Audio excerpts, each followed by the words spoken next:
Hello and welcome to another Warframe video. And yes, I'm using my voice for just this video, just as a test, just to see if the audio levels are correct. I got a new kind of setup that's a little bit better. But before I ramble on a little too much, this is an Equinox Evade build, and someone joked that Evade is my Brozim's Nourish, because Brozim usually uses Nourish in his builds, and a lot of people do, to be fair, but not a lot of people use Evade, and I think I might be considered the evade guy now because of how many times I've used evade, but it opens some interesting build varieties in some frames that you might not expect, like my previous Titania one. That was a pretty good build, if I do say so myself. And this one is kind of in a similar vein where you take advantage of a Warframe's ability, in this case, nuking with Mend and Maim, but you keep yourself safe with invisibility, because one of the problems with Equinox is a similar problem that Banshee has, where she has great nuking potential, but the main issue with Equinox is you have to stay alive, and usually it's by shield gating, but I don't necessarily like shield gating all the time because I think it is kind of lazy in most cases, and also sometimes kind of annoying. Like for Korra, shield gating makes sense because you're already going to be spamming her whip claw anyways, so shield gating makes sense in that case. But for a frame like Equinox, you have to be spamming Rest and Rage because it's her cheapest ability, and it doesn't really do much for you, but you can do it if you want on this build as well. But like I said, this is focused on Evade.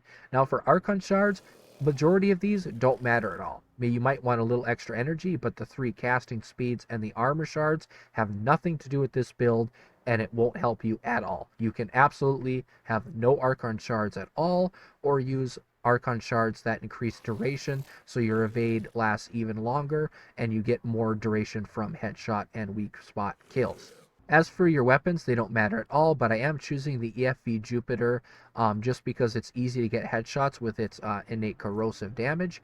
The Epitaph Prime, just a prime with corrosive to strip armor, because in this case, we don't need viral thanks to our Panzerwelpe, who keeps growling and won't shut up. And the Falcor, just because it's my favorite melee weapon, and it nukes in case an Acolyte shows up, because Corrosive Blast does decently well against them.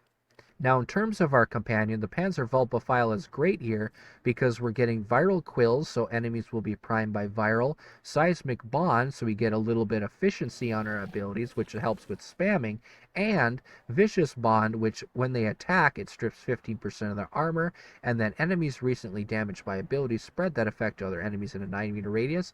Because maim is such a large AoE, all the enemies are going to be affected by this pretty much, so it's an easy armor strip as well. And we also have tenacious bond, of course, so we get an even larger critical damage multiplier. And as for the build, you can note that we actually don't have any augments. We don't have anything really fancy except for duration. Durations is our stat that we're looking for the most, including with molt efficiency, just so we can get that evade bonus as much as possible, and especially the duration per weak point kill, because we want to not have to do as many headshots if we can help it. But it's also easy to bring this max duration back up with just a few headshots if your duration's high enough. Now, what's interesting about this setup and this frame in general is you notice that the strength is 40%. You think, well, she's a nuking frame, right? So you want strength.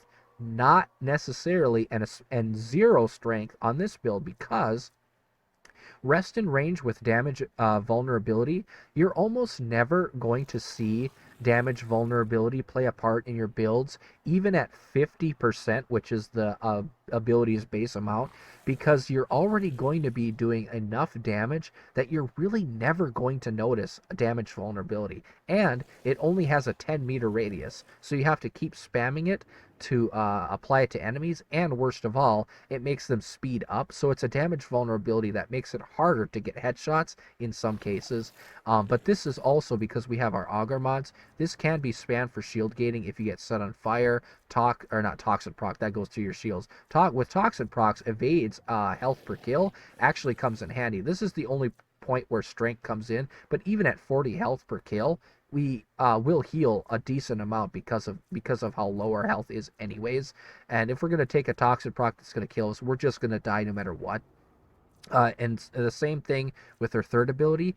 This only gives you strength and it costs extra energy to use abilities while this is active, 2.1 per ability, and this does affect teammates. You can give your teammates 8% extra strength if you really want to, and it's like 10% when this is maxed, but that's not really helpful. So you don't use your second or third ability at all on this build. You only use your fourth. And because it's not affected, that damage multiplier you see there is not affected by strength at all. Strength doesn't matter. So we can just dump it entirely in favor of duration for invisibility and range for this ability to actually nuke larger areas. And with this ability, what you want to do is you cast Evade, and you can cast your second ability to give them a little extra damage, just so you can quickly build up headshot kills. But once you get your stacks up on your weapons, this should be no problem at all. Especially when that viral starts kicking in. And then you cast your fourth ability. Now every enemy is now affected by that ability. So now if my companion starts stripping armor with attacks, where are they? Right there? It should spread to all the enemies over time. And then you want to watch in the corner there. I'm at 1.7 million. If I press 4 again, because they all have 10 viral stacks, they're going to instantly die, even through armor. Now, one thing I actually forgot to mention, hold on, in this build here is because we have coaction drift. Now, normally you don't see this in builds because it's only 15%. It really is barely anything. But because we have no armor strip at all on this build, except for maybe our Panzer or heat procs and corrosive procs, corrosive projection is all we really need in this slot. And this actually increases it from 18 to about 20%. It's a little bit over. So it actually increases our damage a little bit. And there really isn't anything else that would fit in this slot, so I figured I'd point that out before we moved on. And to make this build even better, we can do Rest and Rage and Prime with our Epitaphs. Now they have Corrosive and Cold, so now it's even easier to get those headshots to stack up Evade. I keep forgetting to turn on my fourth ability. But as we get kills, I think the range you kind of want is between 1 million and 5 million damage. That will usually one-shot pretty much any base level Steel Path enemy in the game. There we go, 5.3 million. One thing to note is Menden maim, it does have damage fall off, so enemies at the very outer radius, which is like right here, right there, they'll take the least amount of damage. So it is good to walk into a group before you detonate your fourth ability. But yeah, I just thought this would be an interesting video just to showcase an Evade Equinox. No Steel Path gameplay. It should be pretty obvious how that works. You can even use your melee weapons in between headshot kills to stack up that damage even more. And you can use this in groups. But you have to keep in mind you need those headshot kills to keep up your evade, and once your evade ends, the only thing you can do is spam your second ability to stay alive. But it does work because your companions will contribute to Mend and Maim's damage because you're dealing health damage to enemies. Just don't turn on your 3. You can if you want, but it drains extra energy and it doesn't really help your team that much with this build because it's such low strength. So yeah, thanks for watching.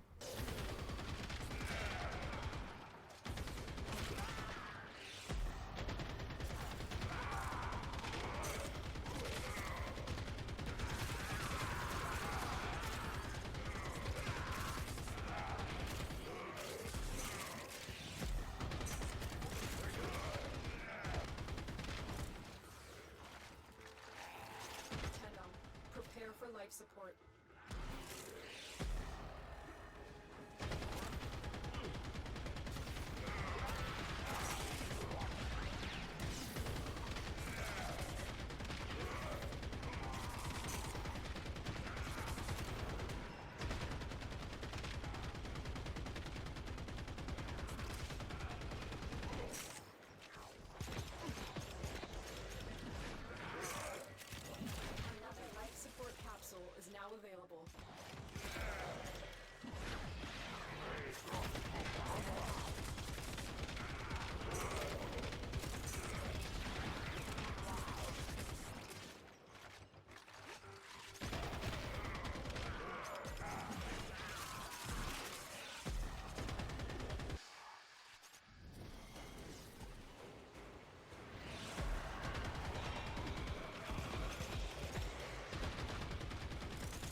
resist to strike.